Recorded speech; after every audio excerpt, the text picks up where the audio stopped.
Gitu, Bu. Iya, coba saya lihat dulu mana. Itu ada. Saya ambil. Iya, kenapa Ibu nggak jujur? Ya enggak, sini. Pencurian coklat memang terjadi, karyawan Alfamart tidak bisa dijerat Undang-Undang ITE, ini analisis pengamat hukum. Viral video wanita pakai mobil mewah kepergok mencuri coklat di Alfamart. Alih-alih minta maaf, si wanita itu malah mengajak pengacara dan mengancam karyawan Alfamart dengan Undang-Undang ITE. Pakar hukum pidana dari Universitas Trisakti, Abdul Fikar Hajar, menilai karyawan Alfamart yang merekam dan mengunggah pencurian coklat di toko retail itu tidak bisa dijerat Undang-Undang tentang Informasi dan Transaksi Elektronik atau ITE. Jika perkara pencurian coklat itu dilaporkan ke polisi, maka laporan pencemaran bisa digugurkan dengan pidana pencuriannya. Perempuan yang mencuri coklat itu bisa tetap dijerat pidana meskipun barang yang dicuri itu sudah dibayarkan setelah aksinya kepergok. Fikar dilansir Kompas.com menilai tidak ada pencemaran nama baik yang dilakukan karyawan tersebut karena peristiwa pidana pencurian memang telah terjadi. Fikar menambahkan, laporan ke kepolisian terkait pidana pencurian bisa disampaikan oleh Alfamart, karyawan bersangkutan, atau orang lain yang menyaksikan pencurian itu.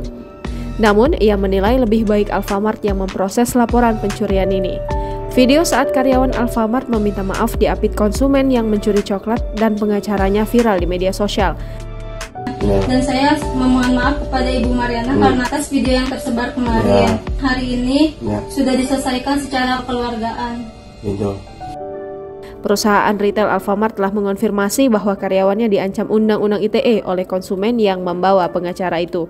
Alfamart menjelaskan, pencurian itu terjadi pada Sabtu 13 Agustus 2022 pukul 10.30 di Alfamart Sampora, Kampung Sampora RT 4 RW 2, Desa Sampora, Kecamatan Cisauk, Tangerang Selatan. Setelah dimintai pertanggungjawaban, konsumen baru membayar produk coklat yang diambilnya.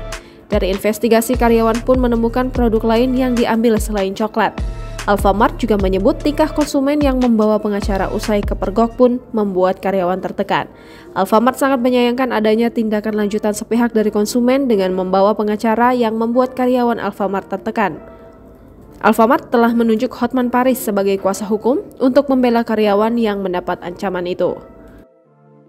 Halo pegawai Alfamart, kamu hubungi saya, jangan takut, saya siap membela kamu gratis.